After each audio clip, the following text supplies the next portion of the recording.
What up, everybody? This is episode 2 of our Nozcast. With me, I've got my beautiful wife, the panda, who's rolling her eyes in the background ever so playfully. Say hi to the beautiful people. Hello. We've got Titus, Hey. the Drewster, Yo, yo. and the Mark Welcome, and Mike. Joopy. Yo. How's everyone's weeks been? Long. Yeah, I feel that. Nick. Pretty much. Lots of work, lots of stuff. Yeah. Oh, my hair. Yeah, I could not deal with that. Because mine is sort of like yours where it just kind of goes out. It just does whatever it was. Hey, I think it looks cool. Mine loves just my- like that's why- self-styles itself for whatever reason. I just wake up and it's like this. It's weird. Mine's kind of the same. Granted, I was on a boat today, so my hair is a little like saltwatery kind of like grossness with that. But I recently The cut thing- off about 8 inches of my hair. It only comes down to about here now. Yeah. The thing about when you're growing your hair long is that you get that awkward phase where you kind of look like, because first your hair's, regular, then it's kind of long, then it's like, okay, buddy, you need a haircut now. Then it becomes more like, oh, I see. Oh, you're growing it long. Oh, yeah, there you go. Right? So now I'm kind of stuck a little bit between the, okay, buddy, get a haircut, you hippie, and to like, oh, okay, you're growing your hair long. So it's kind of self-styling now. Doing this on purpose. Oh. Well, Mark and Joopy, you have a couple extra things to talk about this session. So I think we're going to start, since Drew is here, let's start with comic books. Okay. Well, this time, this is Joopy's choice. We went for something a little different from the mainstream. So we will be it'll be random. Sometimes we'll be talking about what's happening now, like the Batman one that was kind of current. Sometimes we'll pick more independent things like this issue here. And maybe sometimes we'll go back in time and review like, old 90s comics and things. So, just random stuff. So what did you choose for us now, Joops? All right, so this is called Helen of Wyndhorn from Dark Horse Comics. So before I get into this, what do you guys think, just by looking at the cover, what do you think this kind of series could be? Sherlock Holmes. Okay. Yeah, Sherlock Holmes there. Okay, anyone else? It looks vampire-esque. Okay, vampire. There's a castle in the Could be a back possibility. It background. looks paranormal to me, like ghosts and stuff. Oh, paranormal. Interesting. Actually, you know what? Yeah, I do see that. All right. Okay, so Drew, anything for... any ideas, Drew? I think Drew is frozen now. No, Yes, it's kind of no. up and down. Image. Sort of. He's I frozen. think he's focused on the pizza. Yeah. Pizza. But anyways, Low bandwidth. Oh, I didn't order the pizza yet. Oh, okay. Yet. So what do you think this could be like? What it could include? I just saw you pull the book up and you like started talking about it and I was like, ooh, and then all 3 of you froze, which means my internet is kind of lagging. But Oh, right. yeah, I didn't really hear any description of what it was or anything. Oh, I didn't do one yet. I want to know what you think it could be about before I get into it. Well, it looks like a comic book. I'm not quite sure what it's about. There's a castle in the background, I think. So I Yeah. would imagine that she's like going to try and either be a princess or something along that matters. Maybe vampires of some sort. Okay, those are all pretty good guesses. It's like you're kind of close, but not close at the same time. But it's pretty cool. So the story is about a girl here. This girl her name is Helen. But the story starts in the present day, the present day for this series, which happens to be in the mid-90s. And there's an old woman being interviewed about her time as a governess working in this place that you see in the background, which is in the States. Now, she was the governess to this main character here. Now, She goes, she gets the girl, go back to the estate, and there's a lot of weird things that are going on at the estate. And we're just, like weird happenings, like what else would you say about It it? was just the thing that was outside.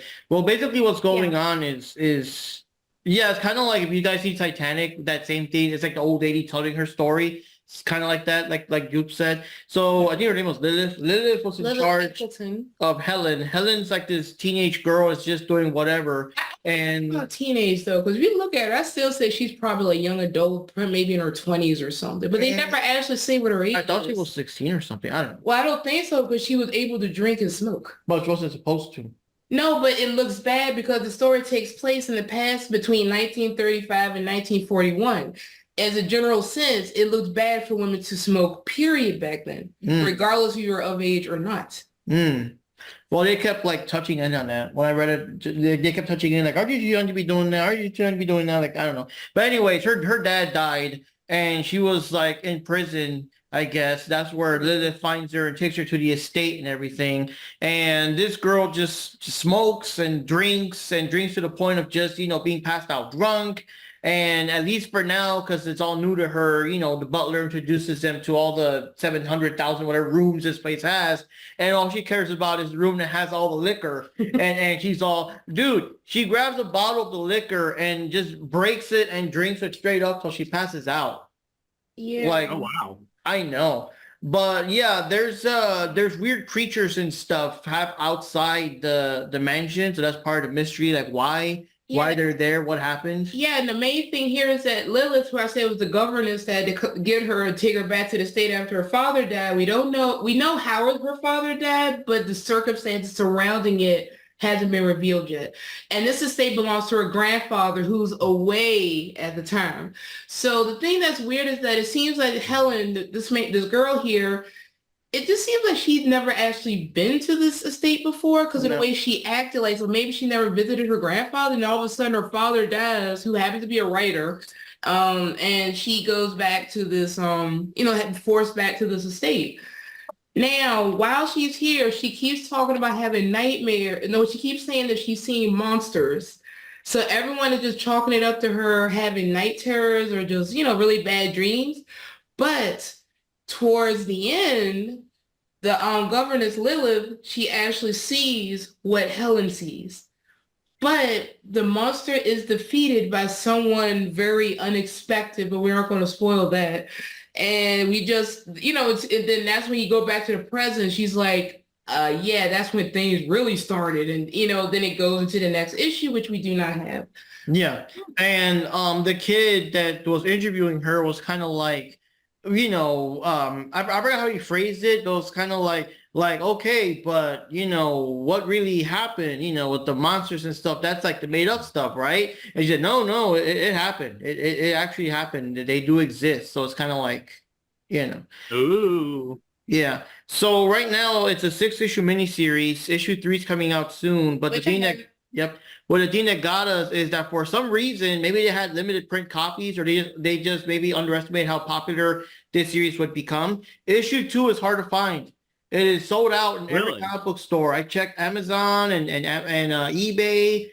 Hip Comic usually has all the things. I eventually tracked it down to this site called I Want More Comics and Games or something like that. It's stationed in Colorado, I think. And that's where I finally found a second, like issue 2. But everywhere else, even if you go to, this is a Dark Horse comic, even if you go to darkhorsecomics.com itself, it's sold out, not available for print or anything. It's just. Yeah, and issue 2 just came out this past April. And it's it's hard to find a copy of issue 2. Yeah. Doesn't Issue Dark Horse 3 Comics have an app as well? Sorry? Sorry. Does Dark Horse Comics have an app as well? Yeah. But, we prefer, holding it in our hand. Physically, but yeah, because they do have, I did find it on both that and Amazon. They do sell like the Kindle copies, but, we want the physical physicality of it. Yeah. Yeah, digital copies are the ones that are allowed. And also, too, when the first issue came out, this sold out a lot. This sold out really fast, too. So they did reprints of this one. Yeah, I guess it's like very popular. It's very You know, Yeah, issue 1 got reprints, and issue 2 is like backlog, back orders, all sorts of stuff. But issue 3 just came out, which I got my copy of. I say, well, if issue 1 and 2 sold out in the way that it did, might as well get issue 3 before that's a mystery to find. So the main story here is that we're trying to figure out the mystery of what are these creatures, what are these monsters, the mystery behind the estate, what actually happened there, and how Helen is connected to it, and how it's connected to her dead father and her grandfather, because it has something to do with their family line. So is it more so like spiritual, like kind of like ghosty of things, or more so like eldritch horror, like Lovecraft? Probably kind of like both. Because the thing is, right now we just saw the monsters, so it's still too soon to tell. Yeah. Because those are just like a giant beast type thing, so it's too hard to tell if it's like, you know, if it's a spiritual thing, an actual physical creature, or what. It's the hard part to determine. Because this was like it happened real like final pages of the story and everything. But it seems to be tied to her nightmares. And I noticed that when Helen ran to Lilith, she was like crying and apologizing, like it's her fault. I brought it here. It followed me. So that's also the mystery. Like, how is this thing like attached to her in some way? This lovable little guy here. That It's you probably beautiful. don't want to. I just want to pet it. I just want it as a pet. Yeah, I Friendships. mean, yeah, but you can go ahead and pet it. You just might not get your hand back. Good puppy. Yeah. But the worst part is it might eat all of Drew's pizza. That's something that Drew would not stand for. So like I said, we're looking forward to reading issue 2 so you can figure out what happens next with these, this whole setup, how she's connected to it, why she made the statement like she brought it here. So it's like a fantasy mystery type thing. Yeah. And also Helen kind of came off as she does whatever the fuck she wants to do kind of brat. So I'm assuming that as the series progresses, you'll probably learn more about her, find out why she's like that, care more about her character, that kind of thing. I'm curious about the second part, to be honest. Yeah, we would actually do that. It took us so long to because we spent almost most of the weekend trying to track it down and went to different comic book stores or whatever. So maybe when we finally get it, we'll do a thing next time or something. Yeah, we So- should catch up on that. I guess this is a good question to ask you guys, because like maybe other people want to read it too. Is there a place to like read comics online where you don't have to buy them?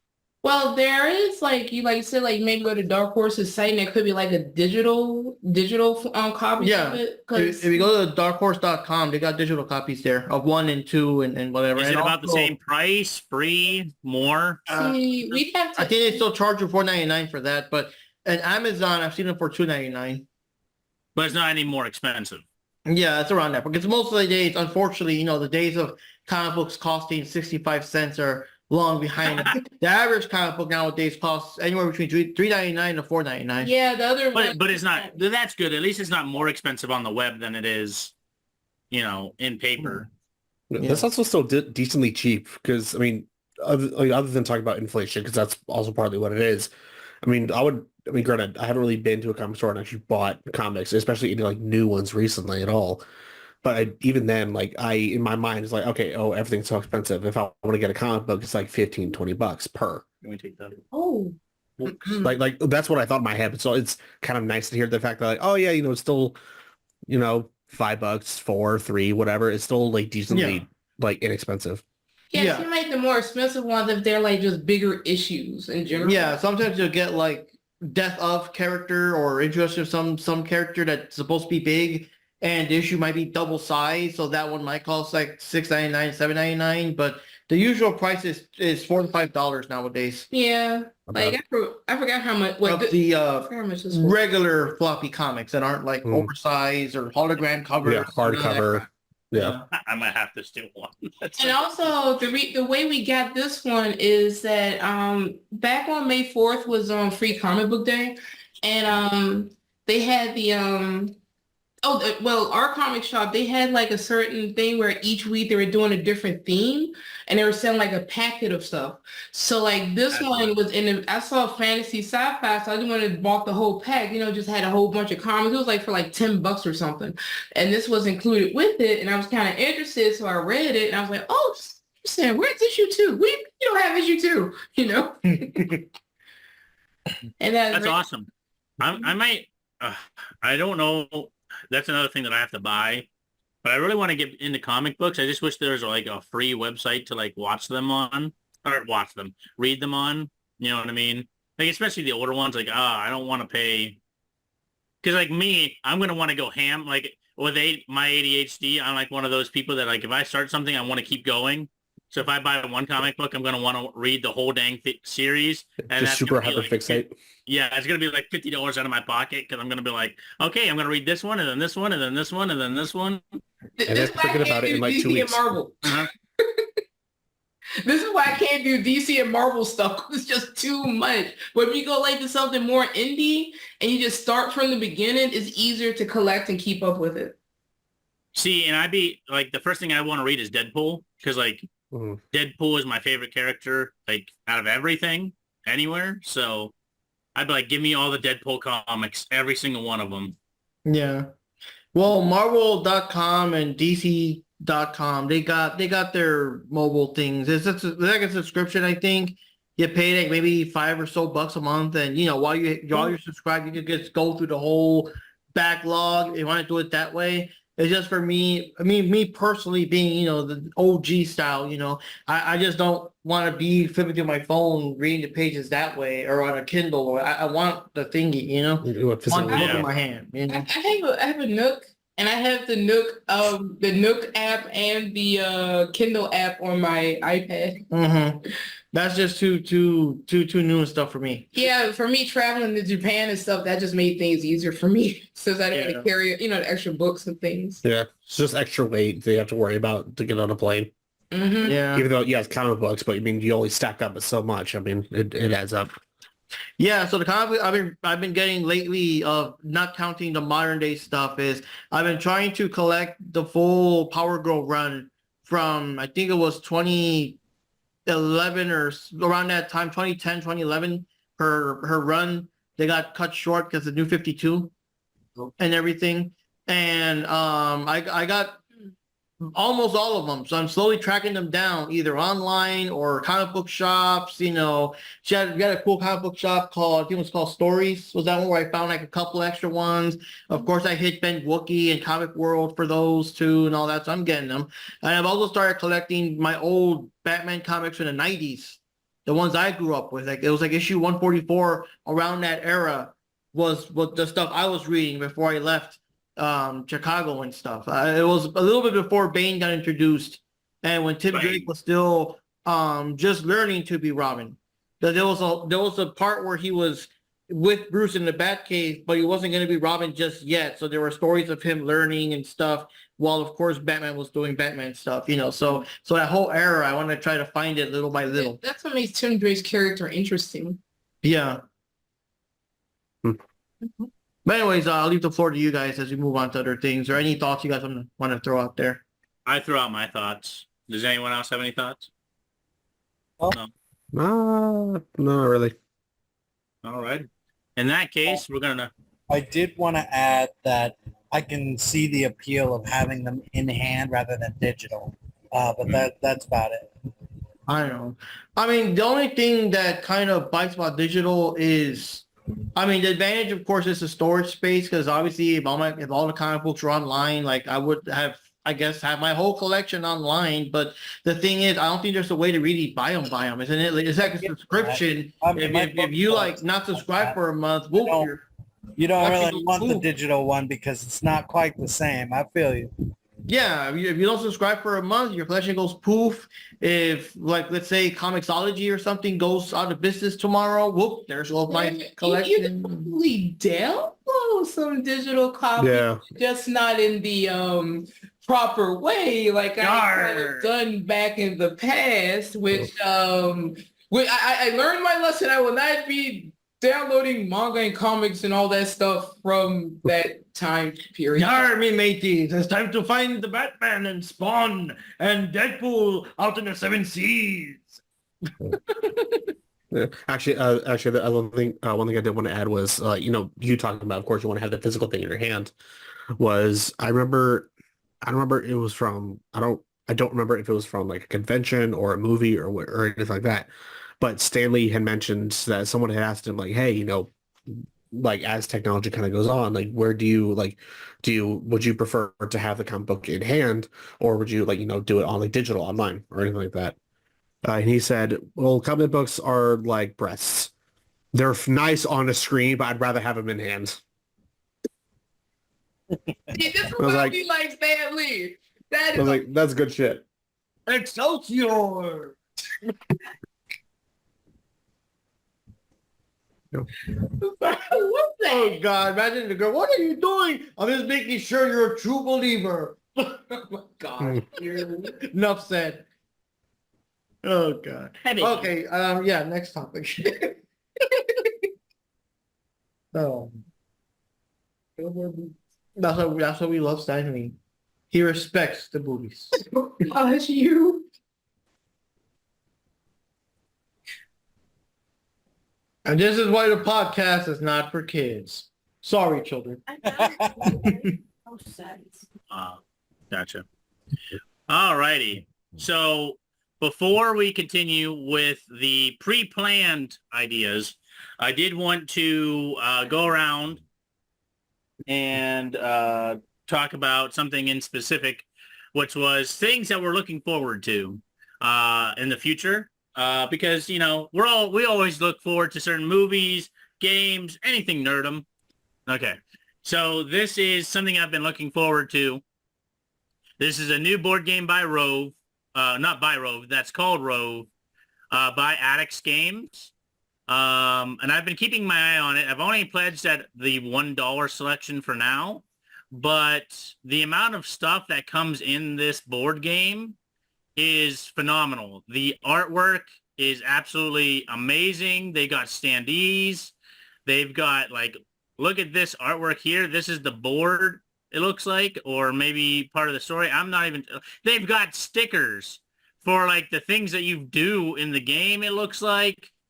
I like I said, I've just kind of passed through this, read a couple of things. They're making setup super easy for the board game.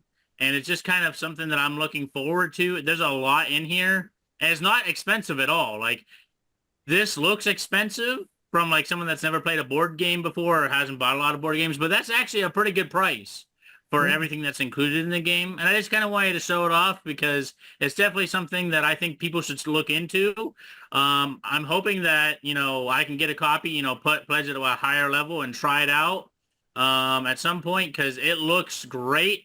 The gameplay looks pretty cool. I love this bag and the miniatures that they have for it. But yeah, just something I wanted to share and something that I wanted to, have you guys look at and maybe part of the podcast. But yeah, check out Rove by Addicts Games on Kickstarter if you're listening to this on the podcast version, because it looks amazing. It really does. And Panda. It is now your turn. What is something that you are looking forward to? Oh, I need to get up.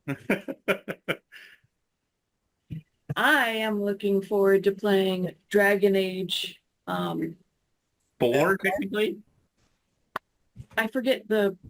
Veilguard, Yeah, Veilguard. Thank you. or maybe it's Dreadwolf. Something like It's not Dreadwolf anymore. It was Dreadwolf, and then they changed the name of it to Veilguard. Yeah. But when I saw, I already knew I wanted it, but then I watched the trailer for it, and I looked at him and I was like, She really "Save did. money because I'm getting that on the day it drops. I'm getting it on day one." Ladies and gentlemen, this is your Dragon Age queen. She knows everything and loves Dragon Age. So if anyone has any questions or comments about Dragon Age, she's the person to go to. She lives on Dragon Age. I think she's completed each game 15 times each. I'm playing the third one again for the 15th time right now. I'm okay, I love games, but I don't know if I've played any of them that many times. You don't know how to live. Oh. I don't have that much time anymore. I played Origins, but there's a lot of lore in there. I was just playing There is. Inquisition earlier today, and I was doing a second profile where I was playing the Templar side instead of the Mage side. That is definitely a game that we're going to have to put on the show at some point. I don't want to dive too deep into it, but I just wanted to say, like, the only thing that I really hate about the games, like overall, is in the second one, you have the chance to become the Viscount of the whole city. Like, you become basically the king of the city, but only if you side with the Templars. Gotta choose the Templars. Nobody wants to do that. nobody wants to do that. This is true. Ain't nobody want to do that. Nobody want no freaking Templars. I was curious about it because every time I played, I would go up to people and be like, why don't I become the Viscount? And they're like, ha ha, you're funny. And I'm like, what's happening to me? Yes, pick the violent army over the people just trying to live. Are you sure you don't want to pick the Red Templars over there? What if we add in an achievement that you can only get if you become Viscount, which you can only do if you support the Templars?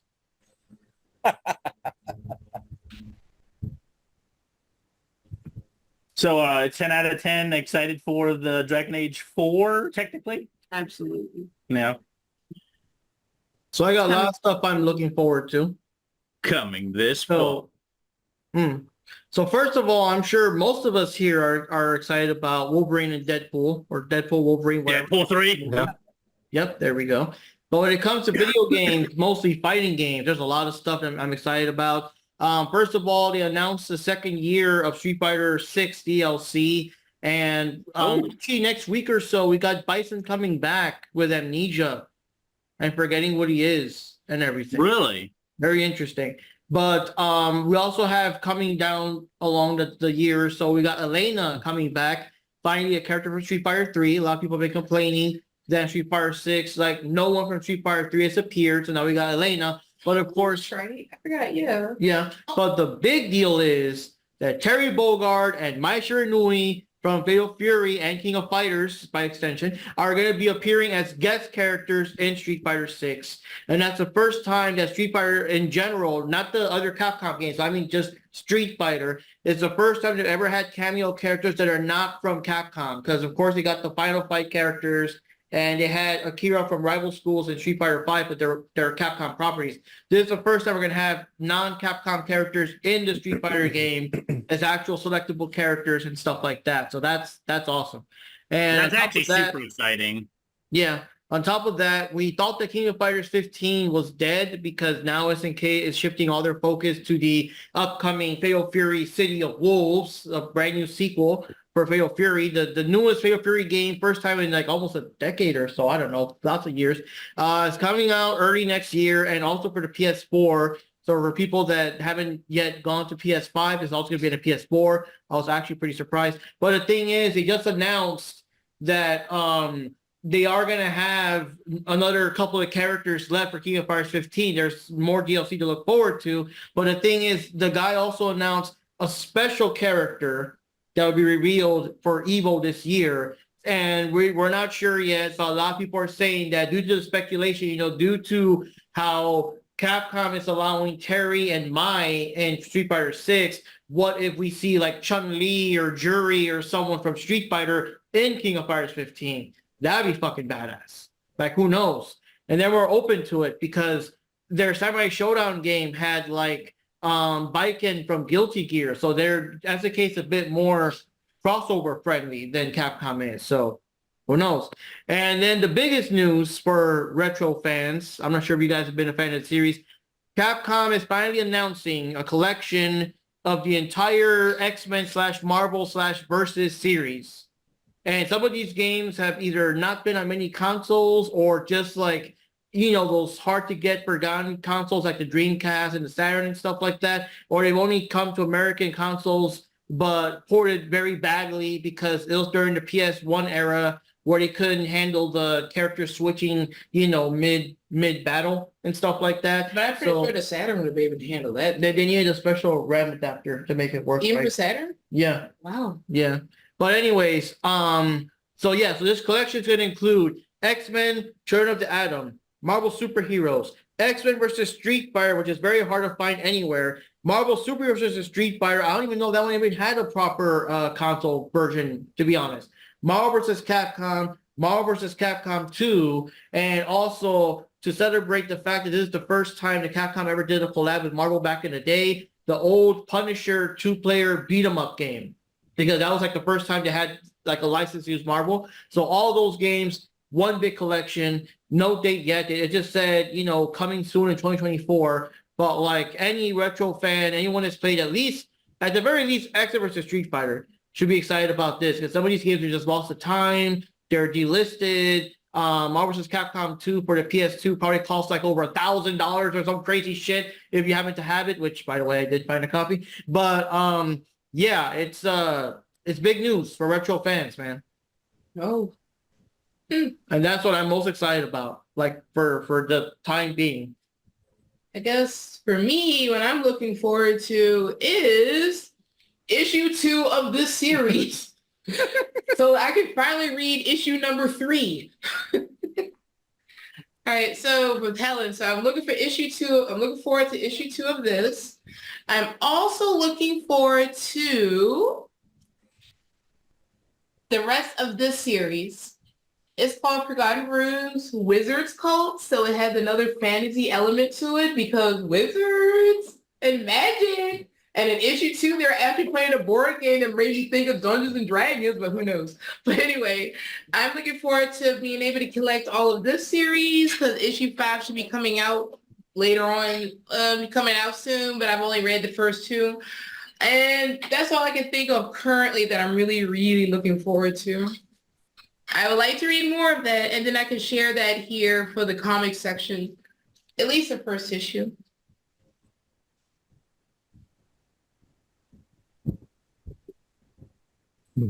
I don't think Titus got around to saying what he wanted looking for. Not yet. Not yet, no. I was actually looking up, like, what the fuck am I looking forward to? So for games specifically, because I had to look it up because I don't remind myself of like what is actually coming. I know Nintendo just did their Nintendo Direct. Mm-hmm. I'm looking forward to The Legend of Zelda: The Echoes of Wisdom. Because I forget which one it's the sequel to, but I played that for like a decent bit. I didn't finish it, unfortunately. But I love that, and I actually preferred it over Breath of the Wild. And I haven't played Tears of the Kingdom, but I preferred it over Breath of the Wild. So I was like, all right, cool. Down to the classics like Zelda, just updated graphics. So looking down for that. Also looking forward to Avowed, which is done by Obsidian. Avowed is not Avowed. Obsidian is the same company who did Outer Worlds. Yeah, who a lot of people called it Obsidian's version of Fallout. So they're now calling Avowed Obsidian's version of Skyrim because it's in a fantasy world. So you're doing magic and swords and there's also like flintlock guns as well. So I was like, all right, this was fun. Because when they first released the teaser trailer like years ago, and then they said nothing. It wasn't really until recently they're like, hey, trailer. I'm like, oh, sweet. Looking forward to that. Give me 1 second. Black Ops 6 as well. Like growing up, loved Call of Duty. Fell off after World War II. And only recently got back into it when they re-released Modern Warfare 3. So I was just like, all right, cool. Like I'm actually enjoying this. And then they announced like, hey, Treyarch, we're doing Black Ops 6. And here's this Omni movement thing, this new movement system that we're doing. And like, hey, here's all new maps. I'm like, this looks pretty good. The Omni movement thing looks dope. Yeah, I'm still taking it with a grain of salt, but it's cool. Also, I know this is probably blasphemy, but I haven't played a Zelda game since like Super Nintendo days. Mm. So I don't know if I've ever finished a Zelda game, oddly enough. I preferred the top-down ones. The free roam ones were good, but it just didn't feel quite right, you know? No. Wait, which one? What did you say? I'm sorry, Drew, what did you say there? The top-down Zelda games where you're like looking down from the sky and you got like your little character. I like those ones better than the free roam ones. you know what? I think I agree with that because like all the Yeah. other ones that are like 3D or whatever, I'm like, meh. I'm Like- good without it. Placing a bomb in front of a cave and having it blow up and going, "Do-do-do-do-do-do-do," that's life. Babe, did you just call us a psycho for not liking the new Zeldas? Yes. I mean, I Look, like it was fine. It just, it felt empty. Yeah. I hate to say it, but I never got around to playing Breath of the Wild because when I did get Breath of the Wild, I was still living in Japan and I only had two choices. I could only afford the game. I couldn't afford a Switch. Uh, So I pre-ordered Breath of the Wild because I knew just by the Nintendo Direct that it'll be like, whenever I get a chance to buy a Switch, no matter where I play it, it'll be like, it was region free. you guys are gonna think this is even more Oh. blasphemy. I owned a Switch. I gave it away because I didn't like the games on it. You gave it away. Shit. Oh, well, Well, did you at least give it? I mean, I made a technical Brewer. trade for it, but I was just like, I don't. What'd you trade it for? A computer, Okay. Kingdom seemed like like a full-blown computer. the That's a wild. trade at least instead of just Just- giving it away. I'm like, Yeah, the- I the- was like, I wish you, I mean, if I would It have known was you back then, so could you after I give it knew to me? you, we would like It was get in the car and after grab I it knew and you- pop it in the after back you of the were head. home, You would give it before to I me. re-met you. I mean, you would have given it away. I would have taken it. 'Cause like I said, I don't want the couldn't computer afford the anymore. game. I couldn't afford the Switch. I couldn't find it. The other problem was I could not afford a Switch. So I said, well, I just have the game. So when I eventually get a Switch, I'll play Breath of the Wild. Unfortunately, by the time I was able to get a Switch, my copy of the game became lost. Yeah, the Hmm. guy, Never The g- played Breath of the Wild. the guy I Got the traded it version, to, but it still would have played on a US Switch. he was like, "Hey, I've been looking for a Switch." Like we were just talking in general, and I was like, "Oh, I've been looking for a computer," and he's like, "Well, I have a computer," and I was like, "I have a Switch with multiple games, like 6 or 8 games or whatever it was." I was like, "But I touch it like never," and he's like, "I'll trade you with that for a computer," and the computer's pretty decent. I'm like, and he was like, "And a couple extra bucks," and I was like, "That's a fair trade. I'll take that." Yeah. Yeah, so I had the Nintendo Switch, but it's technically Dad's. And then the girlfriend ended up taking it over. So I got a Switch Lite. So I figured like, okay, cool, bring it with me.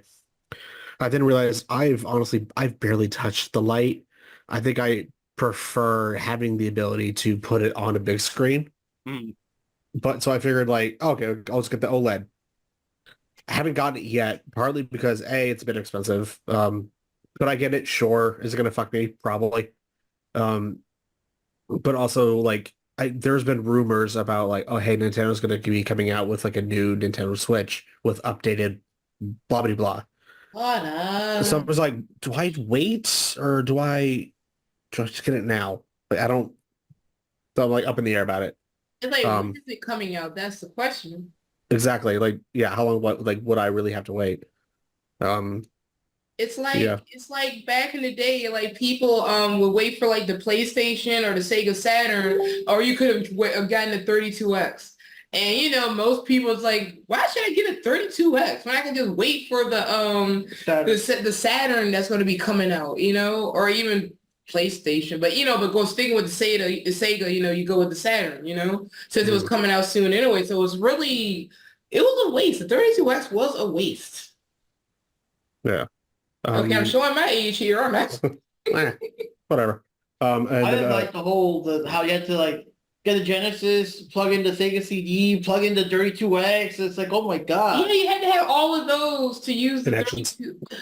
32. It was stupid. it happens. And then the other games, they released a trailer for Doom the Dark Ages. That looks dope as shit. Doom guy is in like gothic medieval sci-fi. He What? has a Oh. That one. he has a bear pelt cape. What? Dope. He has like his double barrel shotgun and a shield with a fucking like chainsaw blade on it. They can fucking toss like Captain America. This sounds Oh amazing. my god. Yeah, I was like, this is dope as shit. I want to get this. That GTA 6, and then of course like Elder Scrolls 6, whenever that comes Yeah, we out. could try. I mean, we got the hardback. I'm legit curious about that one because when I think of Doom, I just think But the medieval- classic style, like you can't look up or down. Yeah. Yeah. Oh my god. I'm Yeah. not into FPSs and all that stuff, all that much, but the fact that it's set in like a dark medieval type world and he's in it. I mean, I just want to know how they would have him character-wise in that kind of world and the type of comments that will be coming out of his mouth. I mean, they'll figure it out. I mean, I actually know. So I don't remember if he really talked all that much in the like Doom and Doom Eternal. But even if he did, it was very little anyway.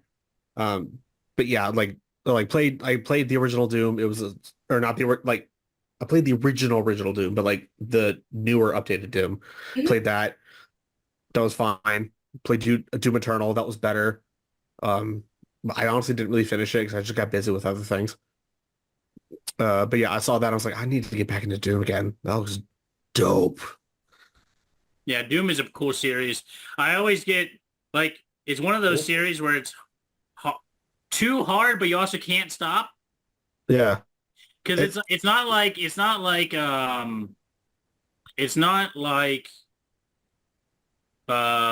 Dark Souls or anything like that where it's like No. impossible. Sometimes it feels like, or at least for some players. Some players just you can't get past their point. Doom feels like it's possible. You're just playing it wrong.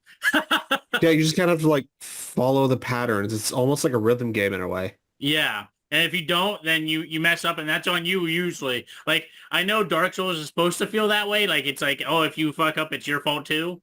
But it doesn't feel that way sometimes. Sometimes you just feel like you're being punished for no reason. Yeah. Or Which is why any I of those games in that genre. Which is why I never really got into Dark Souls. I played Elden Ring for a bit. That was easier. Yeah. I still have Elden Ring and I've still yet to play it, even though I got it like the week it first came out. It's still on my PC. I still have not played it. I will say this, you need a guide for Elden Ring. Yeah, you do. I got You need to play with someone times. that's played before, Yeah. I feel like. Yeah, because I was just walking around. I was like, I don't even know where I'm going. Yeah. Like, Well, oh, at look, least a for the dragon. first like time or two, play with someone else that has played it before, and then like after that, like do your own thing. But like, it feels like you definitely need a guide, or even if it's an online guide, but like a guide of some sort. Mm. One But, thing I forgot to mention, similar to how they had that Ninja Turtle game, the Turtles Shredder's Revenge, that was a retro style game. They're making a Power Rangers retro style beat 'em up game based on the Mighty Morphin Power Rangers. Oh yeah, I want to play that. Even though I wasn't into the show at all for the most part, except for Adam, because I thought he was cute and I had a fangirl crush on him for the second set of Rangers. Well, who cares? Bottom line is, I want to play, and I still like the Power Ranger games my younger cousins had back in the day. Right. Even though I wasn't into the show. Yeah. And then I only watched the show when I was babysitting them. yeah. And then I can get into movies, but that's just going to add more and more shit to it. So I'm just going to rattle them off. Borderlands, kind of skeptical, to be honest, about that, though. Just because with the casting. I'll watch the Mufasa movie. That looks interesting. Why not? The live action How to Train Your Dragon. Okay. Why can I not read properly?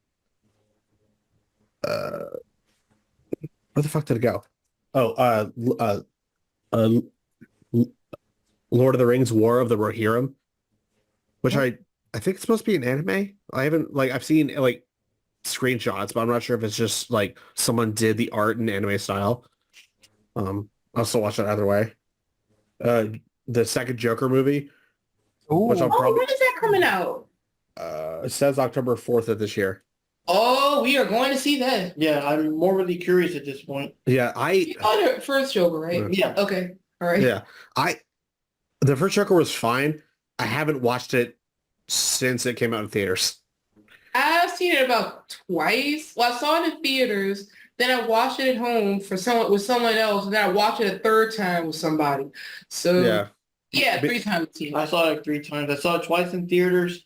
And then when Johnny came to visit me, he came to visit me like literally in the last couple of days before it would be taken out. So we got to see it one more time.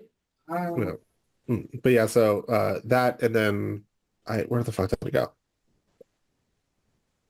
I immediately lost my train of thought. Damn it. Oh yeah. So like I watched it only one time was when it was in theaters. It's a good movie, but like you leave the theater, you just kind of feel gross, like oh, It's like you feel depressed. It made you think. In my Yeah, I was just like, I don't know. I mean, it was good. Like I liked it, but like, did I? So I feel like the second one's going to be the same thing.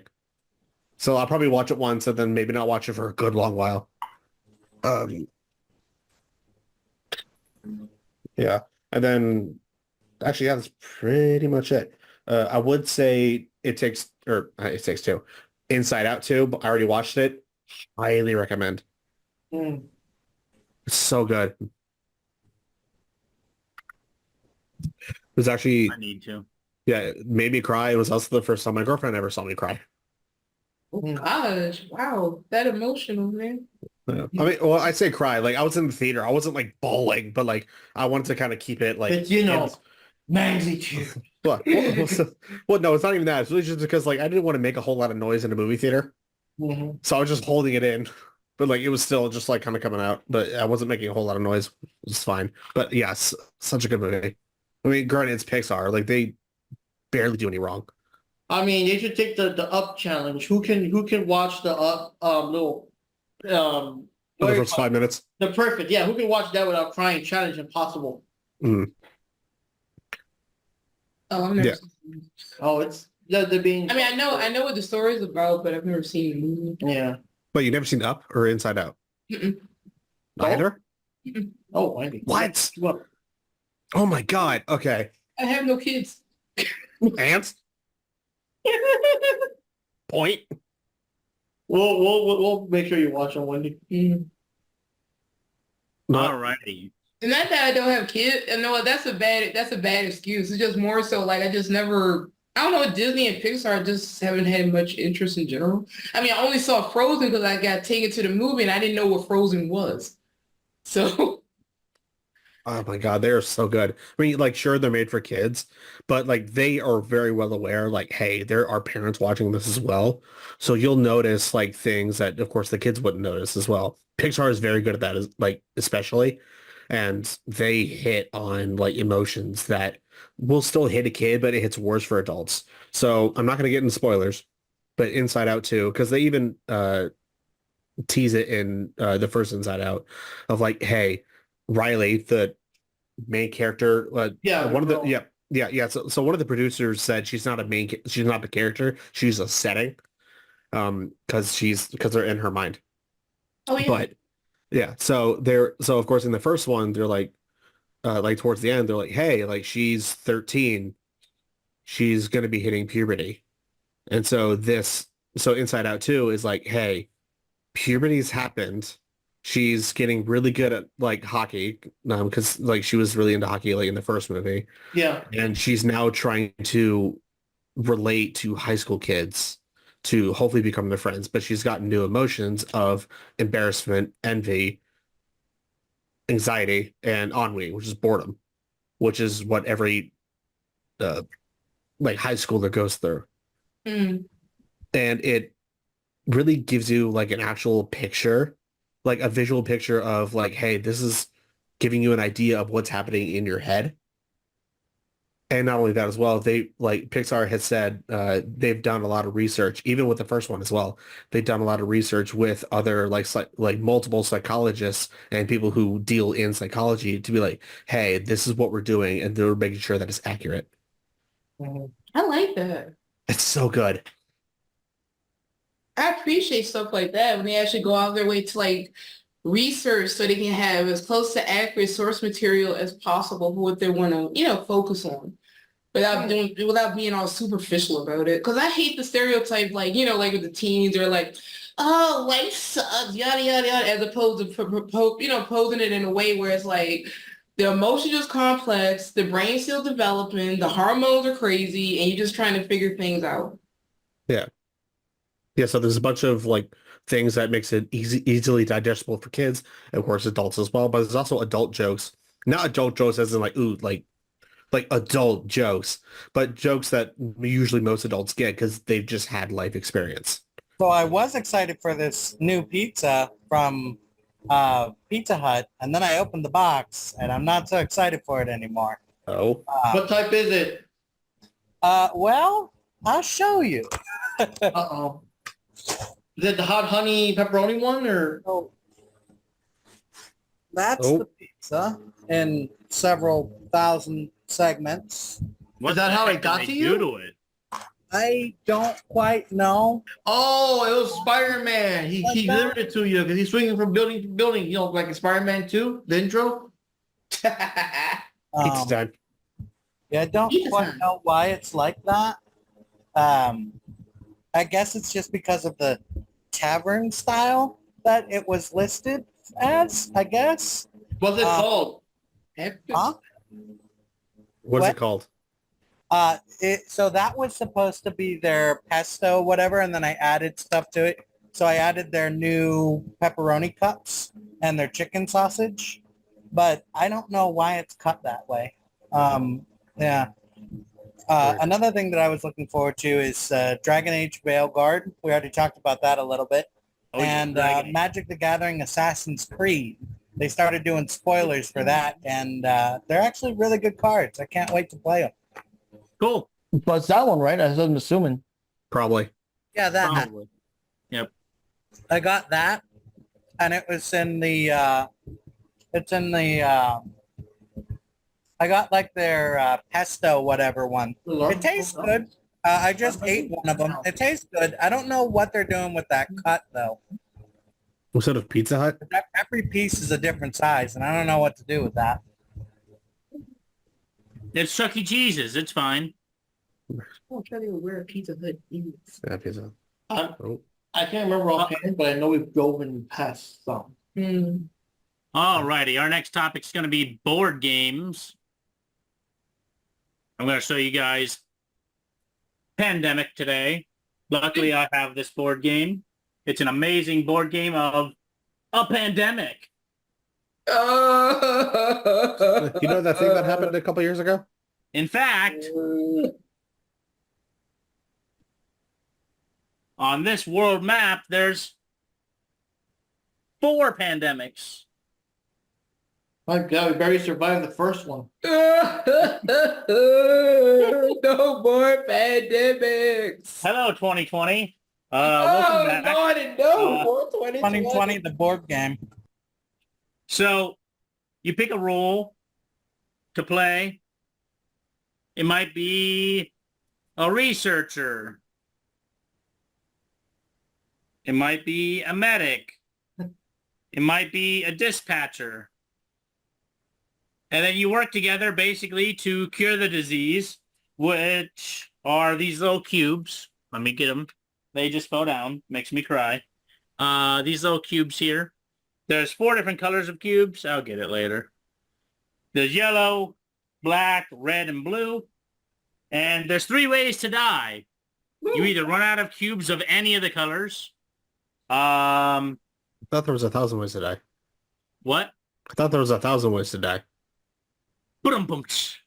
No, that's next week. No, that's next week. Yeah. You run out of cards out of a deck. Basically you go around the board and then you have a couple, it's an action point game, so you have to use so many actions to do things like curing the disease and stuff. But you have cards in your hand, like these ones. You have cards.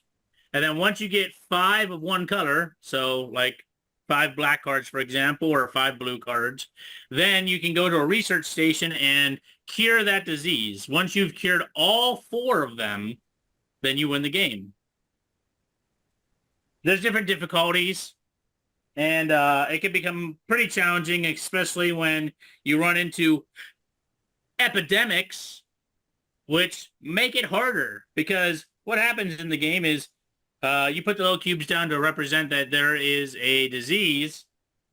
And if you get up to 3 cubes and you go to place another cube in there, instead an outbreak happens and it affects every neighboring city. And if that one triggers another thing with 3 of the same color cube, it triggers yet another outbreak into even more cities. It's almost like it's viral. Oh God. Can those people in those cities just keep their pants down for 5 minutes? Oh God. Have you met people in the world? Have you met people of the world? So we also have a homebrew rule. This is not in the game, but we always make it a rule in our house where when you play the game, everyone around the table, because you can only play with 4 people and there's 4 diseases, right? So everyone around the table gets to name the disease. I know Panda, go ahead. What'd you say? Named one of the diseases. Black furry tongue disease. What? Black furry tongue disease. Black furry tongue disease. Oh, that is Don't you get those at conventions? The one time we played with black furry tongue disease, That the red was cubes were prevalent at aged. BronyCon, wasn't it? The red cubes were age, and then the blue cubes were like airborne meth or something like that. Airborne meth. Oh, I love this. I love that. No one would get any work done. That sounds awesome. Airborne math. What was the second one? Oh, sorry, it was just regular meth, not That was the airborne. third one, wasn't it? What was the second one? AIDS. AIDS. But the most you said there was 4, right? You had the He third just one. did the 3. He didn't get to Oh. the 4th yet. Some guy's name is, I forget. Oh yeah, and yellow was some person's name disease. We don't remember the person's name. Steve. The time. It was funny at the time, but I don't remember what it was. It was either an actor or something like that. Yeah, like Gary Lewis or something like any Oh, person that man. got it would just turn into that person. I would have Busey. so much fun just making up a disease name. Before we end this segment, can everyone just make up a quick disease name? Oh yeah, and the last time we played, the black furry tongue disease mixed with the meth disease, and it killed us. So don't mix those two. If you see black furry tongue, don't do meth. It'll probably mess up the world. Not like it doesn't already, but but yeah, it's a lot of fun. It is a challenge. It's not like I'm gonna go in this game and expect to win. This is a game that you go in and go, shit's already hitting the fan. Let's get lucky. But it's a lot of fun. Panda, I know it's one of your favorite games. We have to cure to get lucky. Would you like to say some words or at least come on camera and give you a rating of it?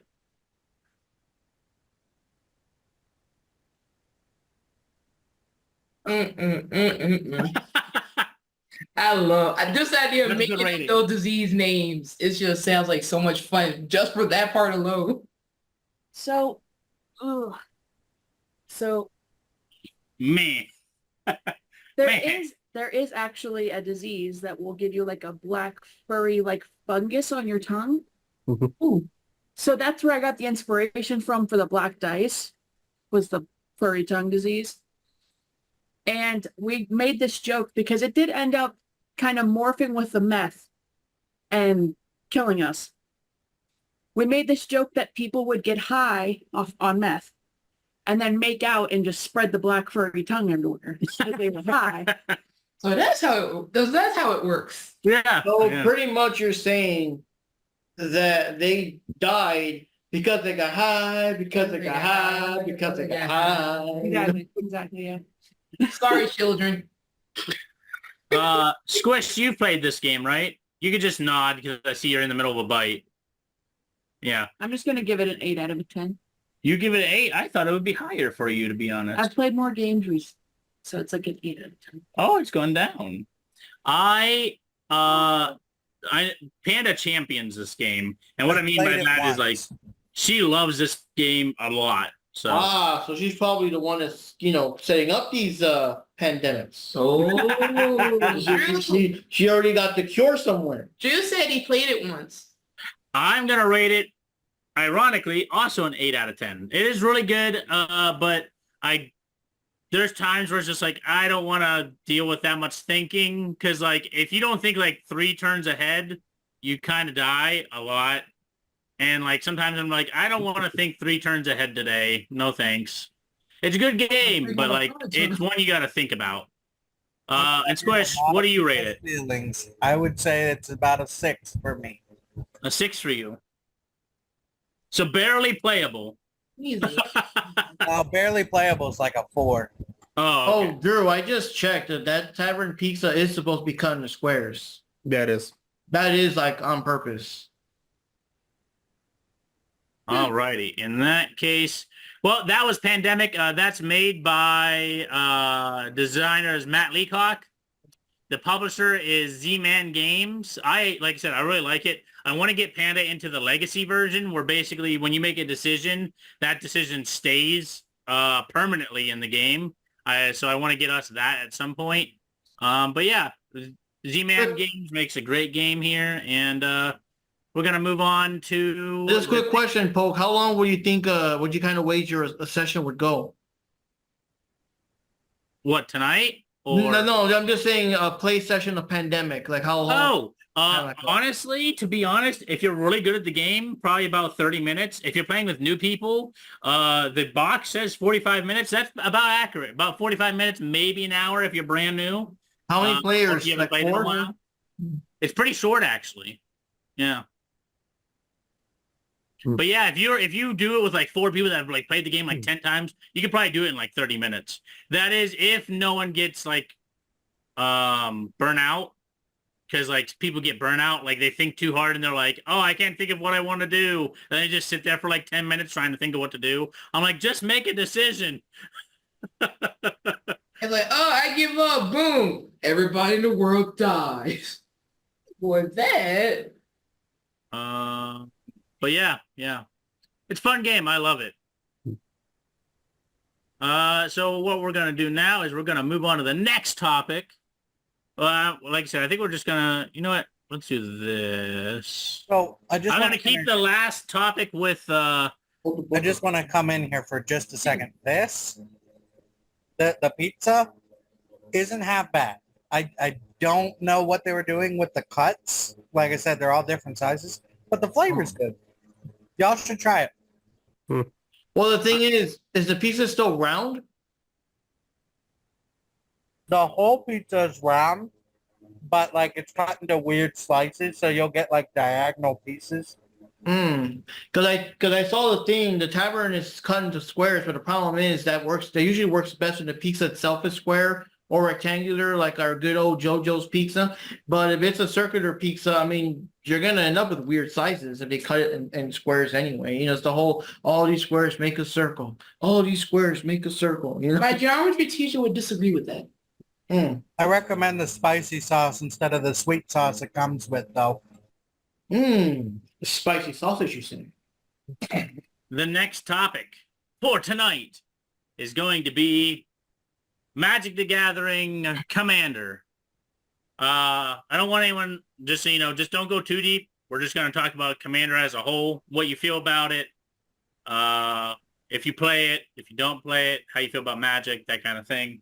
But I play basically, I used to play basically anything in Commander. I played a little bit of Standard. I played Draft. I played Limited. I've played Commander. But really, the only thing I play nowadays is Commander. I'll play a Draft or a Limited format occasionally, like, you know, where someone has a pre-made deck with like all the like super old, super powerful cards for Limited. But 99% of the time, I'm only playing Commander. That's the format for me. I love it. It's 100 card singleton format. Means you can only have one copy of every card in your deck, and it has to be of only specific colors of whatever your commander is. Personally, it's my favorite. It just don't expect me to keep up with the game anymore. Because it's like, it's so expensive. They introduced so many new cards so quickly. I just can't. The cost of Magic. Okay, just for example, they've come out with. I took a break from playing, not break, but I stopped playing Magic in like the last month or two. And they've come out with 2 commander sets since then, which means 4 decks each. So that's 8 decks. That's about approximately $200. I could buy 1, if not up to like 10 board games with that, depending on the board game. I can either buy a really nice with miniatures, sometimes painted, really nice components and everything like that. Or I could buy like some other ones that are smaller, have a little bit less to them, but I have a whole bunch of variety. It's just like, I'd love to buy all those cards, but the amount of stuff they're coming out with and everything like that is like, I'm just going to play it online for free. I'd rather do that. It's cheaper. I do like all the attention that the format as a whole is getting. I agree. I also don't like the extent of how far they took it. There's like we were talking about in our last podcast, one of the questions that came up is Modern Horizons 3 actually Commander Horizons? And I in that podcast, I think I remember saying that I felt that it wasn't, but there still are a lot of things that have Commander in mind, you know? And with that, like, if you build a certain set to be for a certain format, it should be for that format, you know? You should make your packs maybe 4 copies of the one card that's in there. You know what I mean? I feel like if they would make like modern packs where you get 4 copies of the card for your deck in one pack, that would make it better, because as it sits, Commander is the only format where you need 1 of each card. Everything else needs 4. So when you get 1 copy of something in a pack, you're like, woohoo, I got that $80 card. Now I just need 3 more. Like, you know. But yeah, Commander is a wonderful format to get into. I've played nearly every format there is to play, except for competitive Commander, known as CEDH. I recently got into that and built a CEDH deck to play. I feel like there's a big difference between Commander and competitive Commander. They're very different games. But yeah, I like Commander in general over, say, Modern or Legacy or Standard, because it doesn't rotate. You only need 1 copy of a card. Your deck is based around getting 1 specific card that you'll always have at your disposal. So you don't have to go digging for whatever it is you want, you know? But, yeah. What about you, Titus? I mean, not knowing, Amanda. yeah, I mean, like not knowing too much about Magic. In fact, before we started this session, I was telling Poke that that I had, for Father's Day, I had played Magic the Gathering because my dad grew up with it, and he has a fuck ton of cards. And so, granted, he's aware that there is like a new version like of play, but he didn't know that, and so we just kind of played the way he had learned, which was like decks about like that fucking thick, and and he already had like his own pre-made decks. So I mean, there was a black and blue, white and green, green and red, whatever, and it was fun. He beat my ass most of the time. It's fine. Although like he's willing to learn like the new version. In fact, he actually, I want to say for Christmas, he got me basically like a Commander starter pack. So I have like a pack or 2 that's a full Commander deck and everything. I just haven't touched it. And I kind of feel a little bit bad. But like because of the fact that like, hey, for Father's Day we played the original, I kind of want to get back into it. When I say back into it, I want to get into it a bit more, because before Father's Day, I played 2-3 times over like 10, 15 years or so. So like every time we played, it was basically just like, wait, what does this do? How does that work? It was I just basically had to relearn. So, but like that's just our fault because we didn't play a whole lot. In fact, actually, I've heard that Magic the Gathering, like the company that Wizards of the Coast, they have a Magic the Gathering like app. So I've downloaded that and haven't played it just yet, just because I've been busy with other things. I kind of want to actually like sit down and actually, all right, like let's go through the tutorial and learn, go for everything first. And I will say this to anybody that's getting into Magic, because you brought up the app, so I have to say this. Mhm. Anybody who is new to Magic, I encourage you to download the Magic the Gathering Arena app. However, please keep in mind, especially if you're going to play Commander or whatever other format that's close to Commander on the app, that some of the rules, due to technology reasons, are Changed. not correct for actual Magic. It's only correct for Arena. Which makes sense. Examples.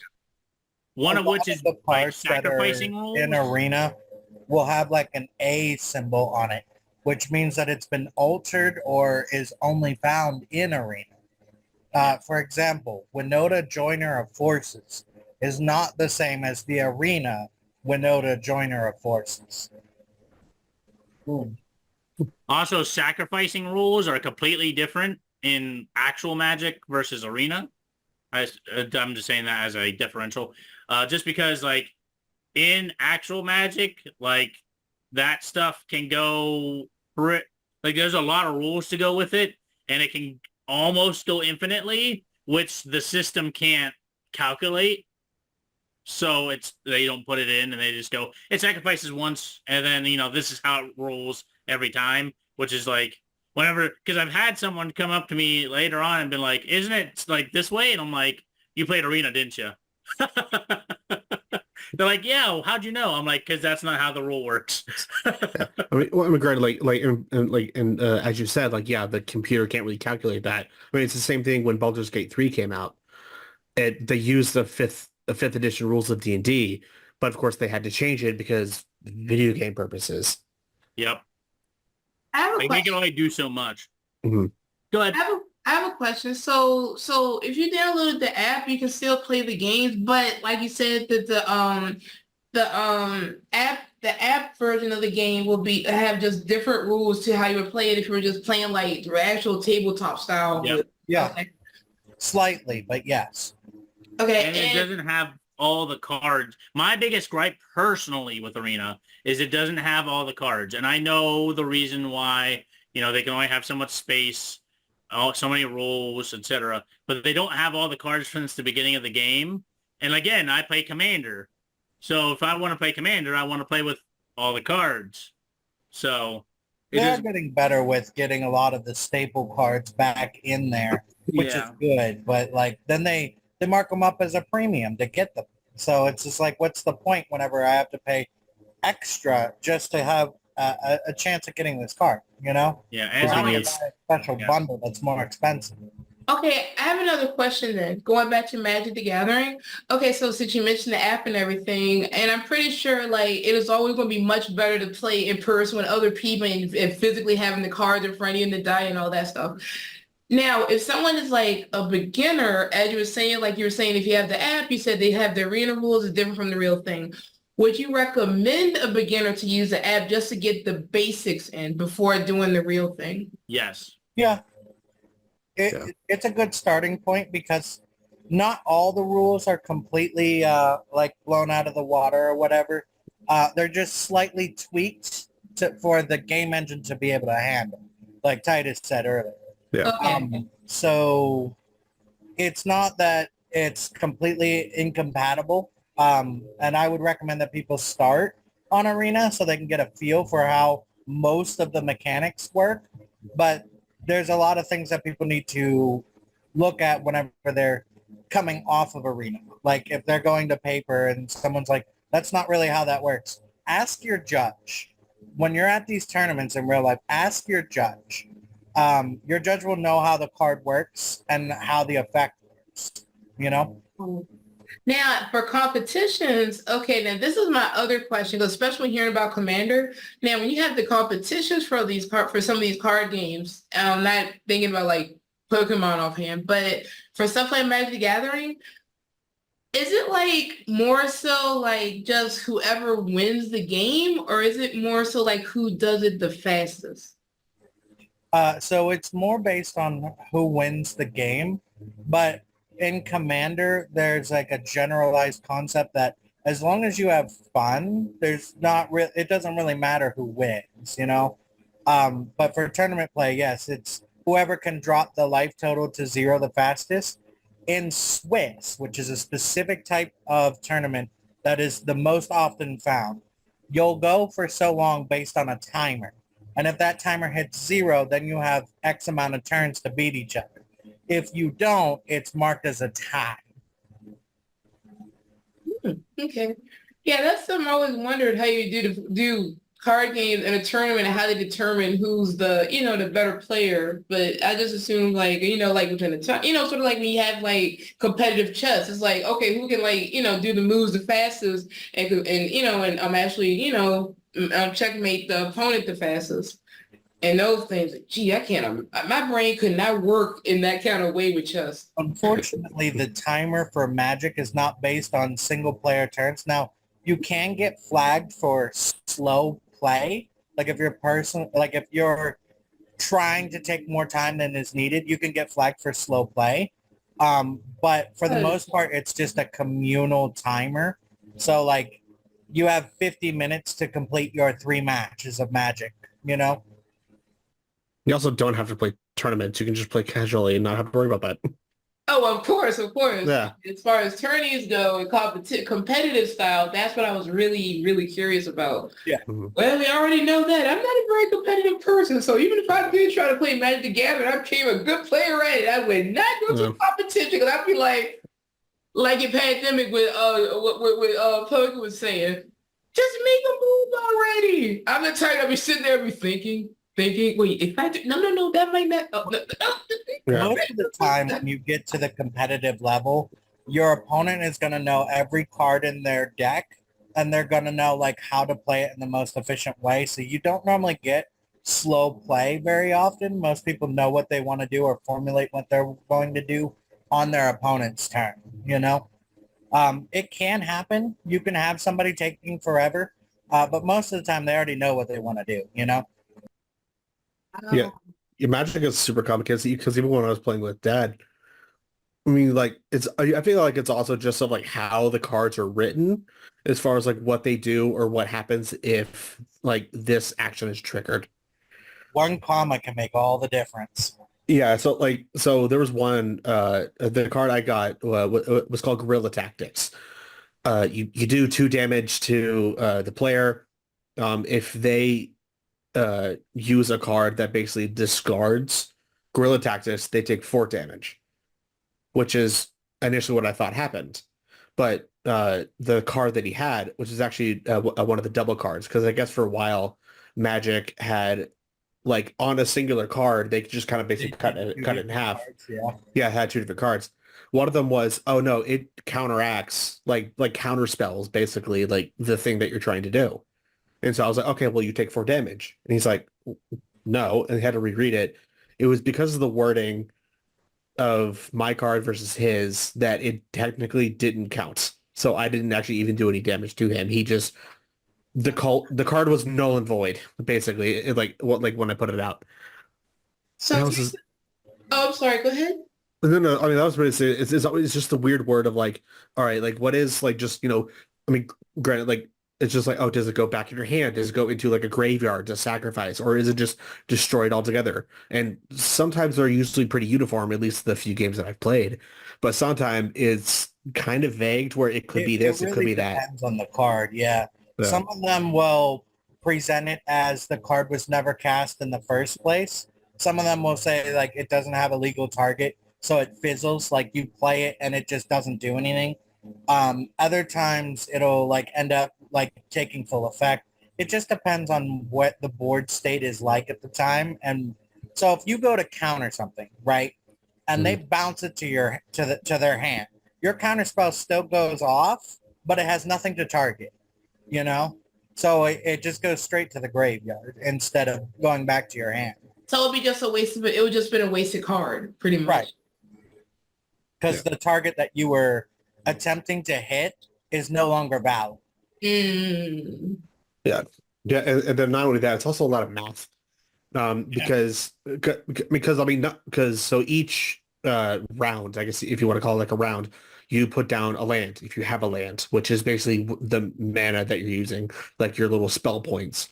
Of course, each card has a like a thing at the corner saying like, hey, use one green mana or one black, one red, and two random others. So it'll just have the number two on it. So just like two other whatever mana that you have and use that.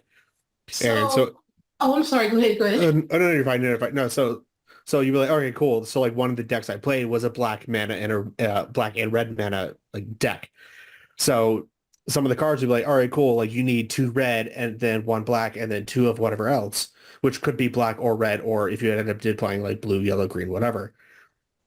So it just kind of ends. You end up having like different types of mana, like mana colors that you have to keep track of that are in the same mana pool. That, and also one of the games that I ended up playing, like I think it was the first one, I had a green and I want to say like a red or like a white deck. I don't remember. But I ended up having, granted, just scores of like how I ended up drawing the cards. I had so much mana and not really a whole lot to do with it. So I had like a bunch of green. I had a few other cards that were like, oh, hey, if you tap this one, then you gain an extra either like a random or like whatever mana color you choose or a specific mana color. And you can also do an enchantment on your land. So when you tap it, you get an extra color land. So you're like, there's so much going on, like math-wise in your head. Like I feel like I had to keep a tracker on hand if need. Like I feel like I needed to have like a fucking notepad and paper just so I can make sure that, hey, what the fuck do I have? Yeah, I'm pretty sure I would. Yeah. I definitely would have paper on a pencil on hand for something like that. Because that's a lot of math there. Exactly, which is exactly, which is why I was initially like, oh yeah, cool, there's an app because it does all that math for you, so it makes it a little bit easier. So it just makes it a little more streamlined. And that's why I was curious about the competitive aspect earlier too, because of how Poke was saying, like, you're the real thing, you might need some paper, to keep score, to keep the points, in order, and to know like how many points you have left to play or for your opponent. So yeah, I was really kind of curious about that too. Now I do have one more question. So, and I don't remember if we would mention this last time or you guys mentioned it. Now for beginners and, those who are beginning to get into the game or interested in playing any of them, and I'll just stick with Magic the Gathering because it is so well known. What would you recommend them buying as far as packs go if they're, to play in person and not using the app? Don't buy packs. So if you're trying to get into Magic, you don't want to buy packs because packs have random cards in it and it's not going to give you a full deck to play with. So if you're interested in playing Commander, they do have pre-built Commanders that come out all the time. Too many. If you're looking to play any other format other than maybe Legacy or Vintage, Magic the Gathering Arena can allow for that. They used to have something called a deck builder toolkit. Now this came with like 20 of each kind of land and then like various packs from the current sets, but it was enough cards to build a deck. I'll buy one that's not great, but you could still build a deck with it. I don't know if the deck builder toolkits are still around, but yeah, the Commander decks and Magic the Gathering Arena, and the toolkits for lands if you need lands. Okay.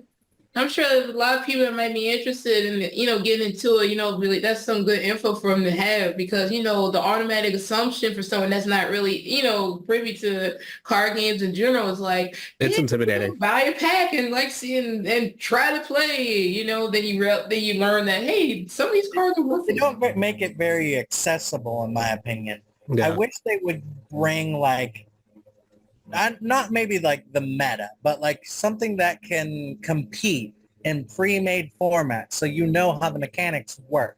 They started to do that with Standard for a little while. They had like these Standard intro decks. Like there was a Chandra one that was fairly competitive, but they stopped doing that because they started going for like these gimmicks, like the Assassin's Creed thing I just mentioned. It's nice that they're doing Assassin's Creed. I love the cards, but they're more focused on how many deals can I make with other companies rather than how do I get people interested in my card game in the first place?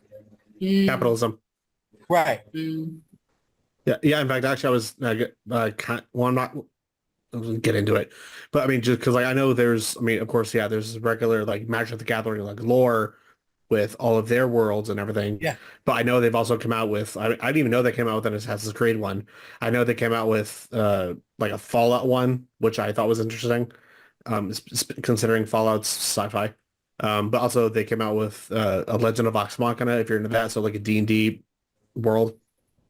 But also Lord of the Rings. The only reason I know about the Lord of the Rings one is because they had a legendary card of the One Ring, and I think Post Malone ended up buying Post it Malone for like, got yeah, he bought it for like $9 or $10 million or something, like some stupid number. I'm like, what the fuck?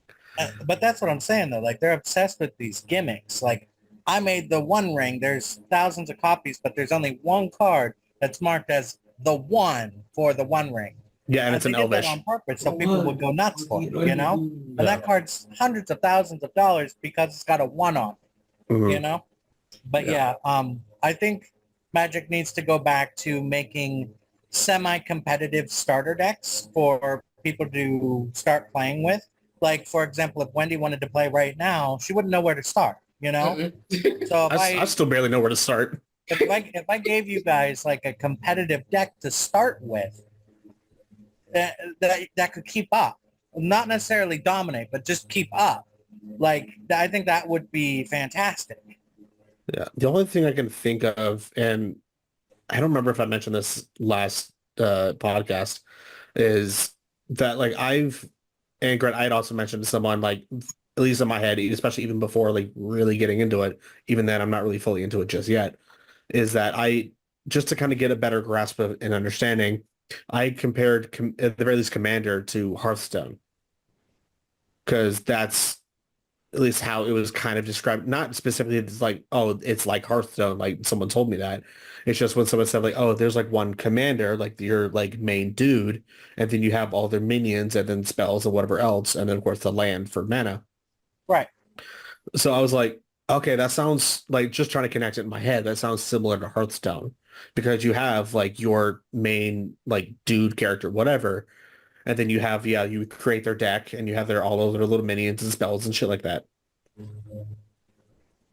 So I was like, yeah, the only difference is that with Hearthstone, you don't get mana cards. You just have like a little mana that you go one up each round until you get to like 10, I think. I like Hearthstone for like their dusting system, where if you have more copies of a card than you need, you can turn it into like little particles that you can use to make cards that you actually want.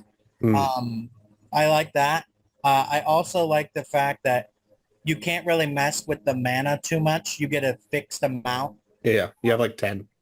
And then also with Hearthstone, one thing that I don't like about it as compared to something like Magic is after a set has done with its big bang and its charade and its highlight, they'll nerf the cards that were in that set. So you'll have to buy the new cards that are more powerful. And in reality, they're not more powerful. They're just as powerful as the last set, but the last set got nerfed, you know? Right. Yeah, oh yeah, and that's the other thing as well. Like with Hearthstone, I'm pretty sure, I'm not sure if they've changed it, but it's digital only. Like, so there's no physical cards, anything like that. You have to do it on your iPad, your computer, your whatever. There's a lot of randomizer engines in there too, which is good and bad because it'll give you, most of the time it'll give you current cards. But if you're trying to hit something like Ragnos the Fire Lord, it's not going to happen because that was from like 10 sets ago, you know? Right. Yeah. In fact, actually, so my dad's girlfriend, she like, oh, when I was explaining like, oh, like there's so many like different things you have to learn and this and the other, it's kind of difficult. And she's like, well, it can't be that difficult because, well, 12-year-olds play this game. And I know because her brother, well, at the time was 12 years old learning to play the game. But I was like, yeah, I mean, I get it. Sure. Yeah. Like, I mean, yeah, you take enough time, you can learn it. But then she was like, no, it's kind of like D&D. And I was just kind of thinking, I was like, I can't fully say no to that. Because, I mean, in a way, it is like, yeah, you have to learn like all these terms and like like, yeah, you play like this class and like you're in your race, or now what they're calling species. Like, okay, they all do like these certain things. You have to see like what matches and this, that, and the other. I was like you're making a point, like no, but yes at the same time. And I feel like no, purely honestly, I think just because of the fact that I've done D&D more. So for me, it's simple and it's understandable instead of Magic where I don't know all that much. So to me, it's just like uncharted territory. Magic has come up with so many unique effects per card these days that it's just blocks of text instead of keywords. Like a keyword, they can put a definition of what the keyword does. But with so much uniqueness in every card, they just need a paragraph to explain each card, which it's just a design change that they've had in the past couple of years. I don't love it. I don't hate it, but it definitely makes it harder for new people to get into the game because the same effect doesn't happen on repeat. Every card is different, you know? Yeah, which I think it's actually kind of ties into what I said earlier of like, oh, I have this card that does this. And he was like, no. And I was Right. like, oh, you take more damage. No, I don't. What do you mean? Because back in earlier Magic, you had what they called keywords, which they would recycle on repeat. Granted, they give you new keywords all the time. They give about 2 per set. But trample always meant trample. It always did the same thing. Yeah. Everybody knew what trample meant. Flying, everybody knew what flying meant. It came through every time. And they would reuse these keywords on the cards so people knew what they did. Nowadays, everything's just a block of text where each card is different information per card. And so you're like, okay, well, I read the first part of this. This does this. And then someone will counter the second part. And you're just like, now what? You know? Oh, and that was the other thing as well. And again, it might just be the fact that like, I'm still kind of starting, so I don't really know really what most of the cards, 99% of the cards do, unless I'm actually reading it in my own hand. But they're like, I had a card that I think was like, oh, it basically just deters that one away. Like you put it back in your hand or just destroys it entirely. And I was trying to like, I was looking at Dad's cards just to kind of see like, what the fuck do I do? But then so I picked one. I picked the wrong one. What I should have done if I had known is that I should have done his other creature because it had the unstoppable or like unblockable, whatever it was. Yeah. Basically to where they just kept going like just kind of picking at your health. And so I should have gone for that, but I forgot because we were trying to calculate so many other things. And I was just like, that one, wrong. At least wrong for me in the fact that like I could have done better. But that's what I like about D&D is that, yeah, everything is pretty uniform. There's not a whole lot of like new shit unless they add like new spells. But even then with the new spells, it's the one thing that it does. And they do give you like a good description of like, hey, this is what it's good for. And you know what fire damage is or ice damage. Or it tells you like, oh, like you're charming this person. Okay, they're charmed. They're incapacitated and paralyzed. What is that? Okay, you know what the fuck that is. It's not like it's up to the card's description to tell you in its own words what paralyzed is. All right, so Poke had to step away for a moment, so we're going to just turn this over to Drew, and he's going to talk about the Pokemon Safari Zone for the Sinnoh region. Yes. So throughout the years, there's been a couple of different kinds of Safari Zone for the game of Pokemon. Last week, we were talking about the Johto region and their Pokeathlon. This week, we're going to talk about the Safari Zone, specifically the Sinnoh one. So back when the games of Diamond, Pearl, and Platinum first came out, they had a topic called the Safari Zone, where you could go in and use these special kinds of Pokeballs called the Safari Balls to try and catch the Pokemon that were in different areas. And these Pokemon varied from area to area. And you had the option to throw mud, give them a treat, or throw the Safari Ball. the mud made them kind of angry at you, and they would stick around a little bit more to like beat on you, I guess. Whereas the treat did the opposite. The treat made them happy, but more likely to leave. So you had to kind of balance between making them angry and making them like you enough so that your Pokeball was the most effective. When you had a certain time limit to catch as many as you could, you got a score based on what you caught and how. And if you ran out of Safari balls, that cut your time short. Part of what made it difficult was you also had a step counter. You can only take so many steps. So what they did was they put a train system in them that take you to the further zones.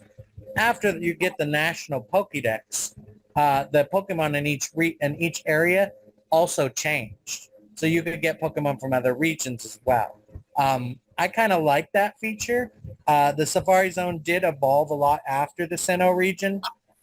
So there's different kinds for different ones, some of which you had to have like real life friends for, hard things to come by. But I like the Sinnoh one a lot because you could get stuck in the mud for a little while and you had to like spin your character around to try and get out of the mud. And then you had like these little Pokeballs that you could pick up on the ground. It was just a fun concept in general. I actually like the concept that you could throw mud at Pokemon.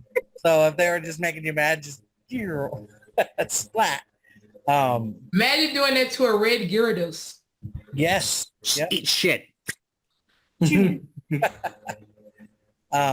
What was always the most infuriating about this is a mechanic known as shiny Pokemon. So these are a very rare instance, one in like 8,000 to show up at the time. And if you saw one in the Safari Zone, you had to be careful with how much mud you threw, because if it ran away, you're not going to find another one. This is typically just a rare coloring of a Pokemon, but they were hard to come by and very valued by people who were trading Pokemon around the world, But I rather like the Sinnoh version of the Safari Zone. Like I said, it did evolve in the later and earlier versions. Like one of them, you have to have friends for to get like a fairy version of Safari Zone. That was in like Pokemon X and Y. Some of the older versions of Safari Zone didn't have like a step counter. I'm just trying to remember, since you mentioned that, I'm trying to remember I even bothered with the Safari Zone in X. Yeah, it was Diamond and Pearl, but I don't remember that. Now, one question: did they ever make a new? You know how they got like Pokemon, but blue and red, and then made like Leaf. What they made new versions of Fire, red, leaf, green, all that stuff. Thank you. Did they ever make a updated version of Diamond and Pearl or something? So they did make an updated version of Diamond and Pearl. They called it Shining Pearl and Brilliant Diamond, I believe. They didn't have a Platinum version though. For like what do you call it, for the Switch or whatever, or what? Or yeah, for the Switch. Yep. And they introduced a concept called the Grand Underground. I'll probably talk about that some other time. But it was more or less the same game, but chibi-fied, if you know what chibis are. Yeah, Brilliant. Yeah. So I looked up real quick. It's Brilliant Diamond and Shining Pearl. Oh, Yeah. cool. Thanks. But they also had the concept of the Safari Zone in the newer version, but it was slightly altered. There wasn't as many steps in there, and they removed the step counter. So it was just based on time and the mud and treats that you threw, rather than having a step counter as well. So the train was utterly useless in the newer one, but it is what it is. I'm just jumping back a bit for Gen 1. The Gen 1 did have the step counter, didn't it? For the Safari Zone in Generation 1. I don't think there was a Safari Zone in Generation 1. Yeah, it was, because that's where you can get like Dratini and stuff. Like put red and blue and stuff. Yeah, there was a Safari Zone in there. And actually one of the things you had to do in there was find the teeth of the warden. I don't remember that one, to be honest. I'll have to replay that game. Yeah, Like, that was one of the Pokemon names Yellow. in there. The warden's teeth, like his dentures. You have to find a picture that was in the Safari Zone. Maybe what's this? Maybe Danhausen had him. It was so silly, but like I said, like that's where you get like Pokemon like Dratini from what the little bit I remember. But yeah, because I was going to ask you what Pokemon were exclusive in the Diamond and Pearl Safari Zone that you couldn't get in other, outside of there. So Offhand. there's actually quite a few that were locked to the Safari Zone. Tropius comes to mind, which was like a green dinosaur like Pokemon with like bananas growing out of his chin. I don't remember exactly if Krogunk was locked to the Safari Zone. I know he was in there, but I don't know if he was locked to the Safari Zone. Most of the exclusive Pokemon came after you got the national decks. If you give me a moment, I can pull up the exact list. Hold on one second. So he had So this bananas list is coming out of his actually chin. quite extensive. So I'm not going to Wow. go into the whole list, but in the remakes of the game, you could get things like Shroomish and Barboach and Tropius inside there. Kecleon could also be acquired through there, What a name. but it was Know what it through it wasn't exclusive to there. You could get it from Cow Park as well. There we go. Any thoughts on it, Titus? On just in general, Sinnoh region. Nope. Not really. Granted, because like, as I said, like in the last podcast as well, my only really Pokemon experience is watching the TV show and then Pokemon Go when that came out for a little bit. Yeah. Honestly, when you were explaining this, I thought it was a new thing, but then you said, "Oh, this new thing called the shiny Pokemon." I was like, "That's been out for a while." Well, I know that much. Mm. Well, it's interesting to know that that's where those shiny Pokemon came from. I mean, I heard of them, but like I said, I didn't really play Diamond or Pearl or Platinum really. I just wasn't interested in it in the Diamond game. But like I said, it was Gen 5 that brought me back. I think Platinum was definitely the best because it had all the features from Diamond and or Pearl, but it also gave you some exclusive things like the mansion at the end of the game where you could buy collectibles and put them in the house. But yeah, I liked Platinum. Actually, before I left for Japan, I was planning on picking up Platinum before I left for my DS, but I never got around to it. I just didn't. And I just went over there without it, but I got Heart Gold instead. So Yeah. So as previously mentioned, guys, stuff happened with Poke there, and we're gonna cut it short there. So there we go. Bye, everybody. All right, see y'all next time. Peace out. Yep. Catch you next episode, guys. bye, guys. Don't die. Don't die.